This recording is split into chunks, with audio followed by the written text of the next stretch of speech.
Greetings to all of humanity. It's really a joy and a pleasure to be out here in nature bringing this message of self-realization to you. A message that is pointing you to look inwardly, to discover your true identity, to be your divinity. That's the reason why, my brother and my sisters, I'm always happy to bring this message to all of humanity, because I know this is value to humanity.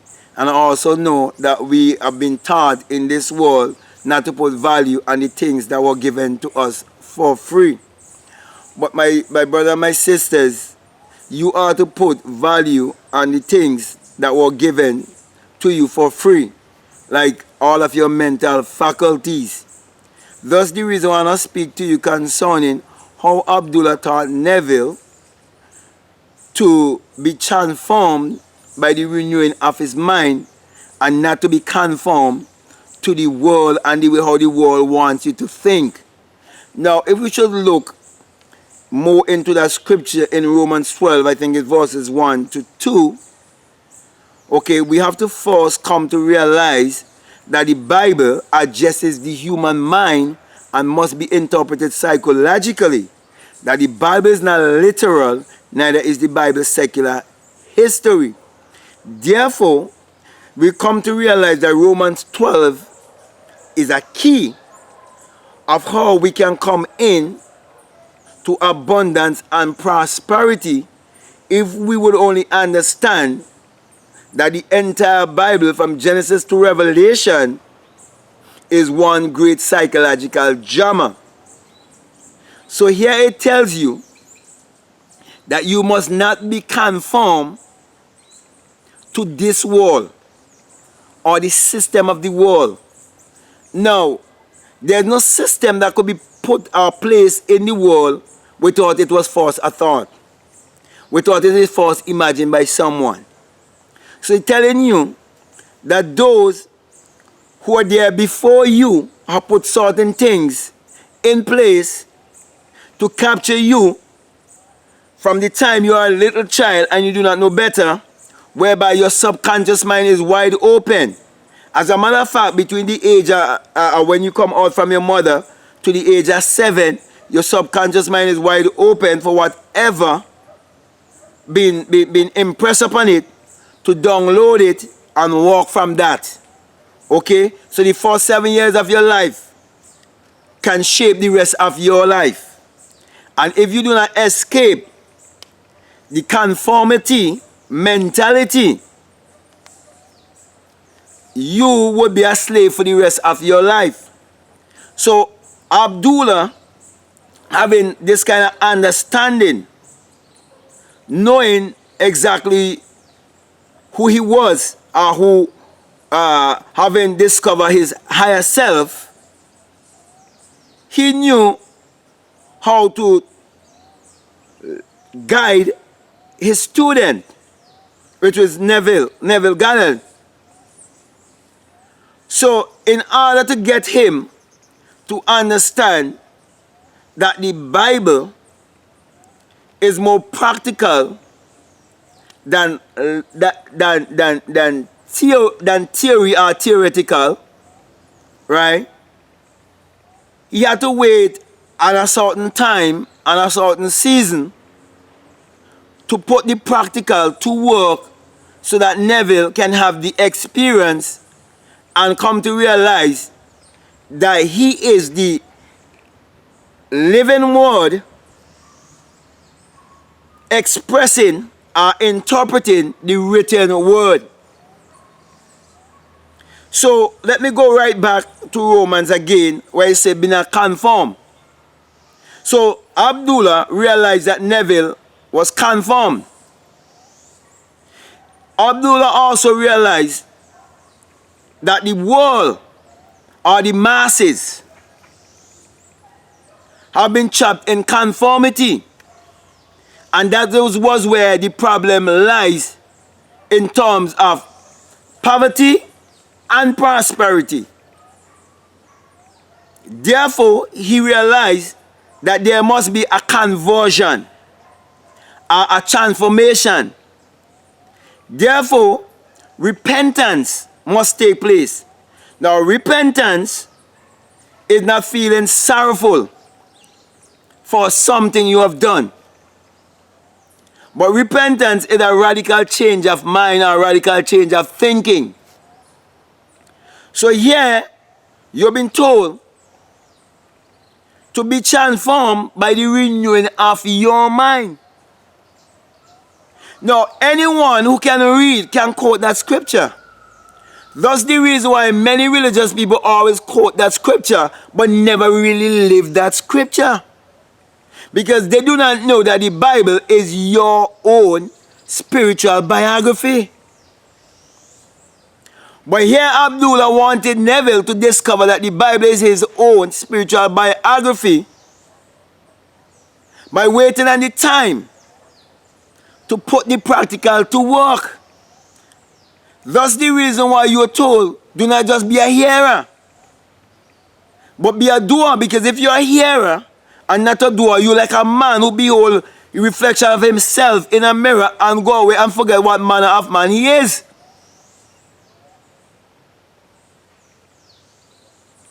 So here we see Neville having the strong desire to go to Barbados. And there we see Abdullah now teaching him that in order to accomplish this desire without having money, without having a job, and also in a time of a great drought, or what they call a recession. It was a time of depression. It was 1933, the Great Depression. And he taught him that if he wants change, he have to become the change. That he must not hold to conformity. Because when you conform, you are in competition instead of learning to create. So here he was teaching him that the way to create is that he must transform himself by the renewing of his mind. So here what happened? The Bible is teaching all of humanity. In order to create consciously, you have to get out of conformity and learn to transform yourself by the renewing of your mind. So you must renew your mind. You must renew your thinking. So you have to come to realize that everything that you were taught from a child, it was a lie. And it wasn't until Abdullah taught him what to do and told him to live in New York as if he's living in Barbados and actually sleep in his mother's home. And then he taught him that in my father's house there are many mansions, which is St. John chapter 14. And show him that there are many different dimensions. And that there are many different states of consciousness. And that you can choose what state of consciousness that you want to live in and make it a reality. Then Neville could have come and reached out to the rest of humanity saying that what I am saying to you, it is not theory. I am not theorizing. And I'm saying the same thing to you. That this message of self-realization is not theory. It is practical. This is not about confirmation. This is about transformation. So not until you take thought and put action would you be able to see the manifestation. So my brother, my sister, my encouragement to you is to follow instructions as Neville followed instructions as they were given by Abdullah, his teacher. And we all have an inside teacher, which is our intuition, which is God in man.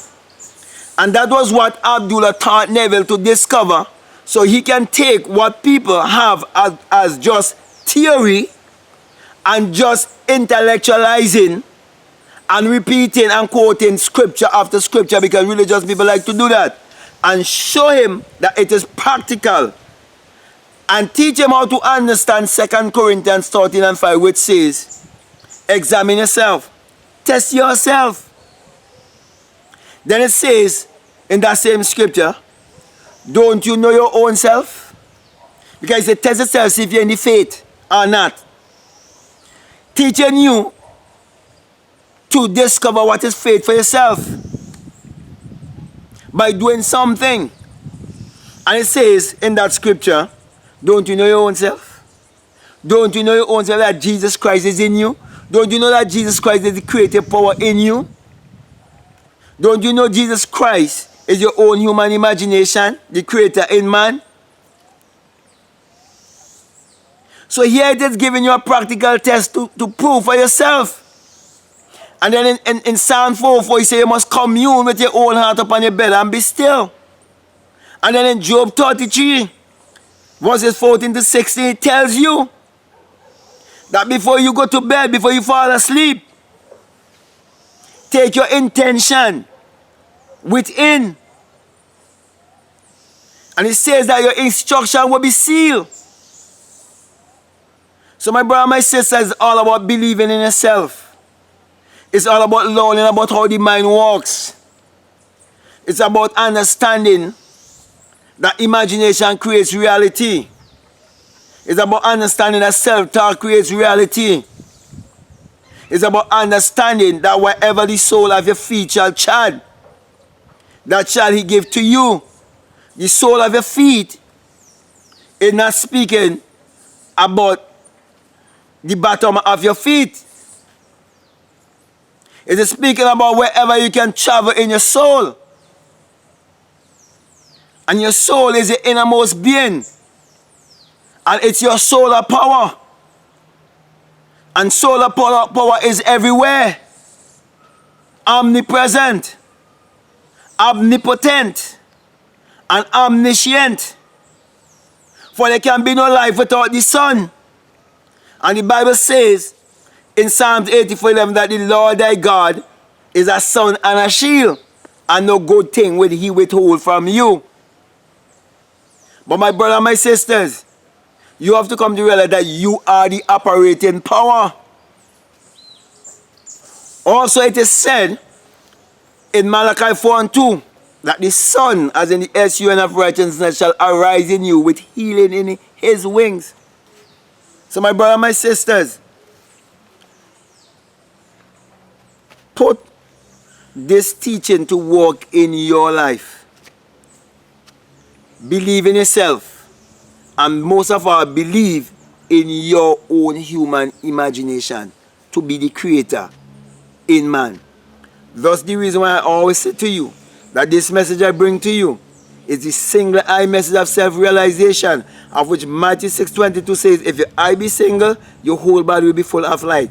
And I've experienced this single eye when I awake within myself, burst my crown chakra, and became one with the wind, and discover my invisible self, and discover the fulfillment of St. John chapter 3.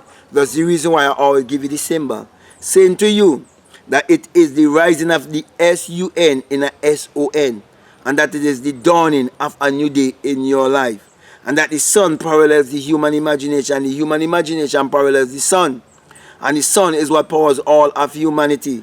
Therefore, my encouragement to you is always use your mind power, which is your solar power, to achieve your every desire, so that you would not be bound in conformity, but you would be transformed by the renewing of your mind and learn to create your reality consciously. So with that being said, I want to say peace, love you all, I'm out.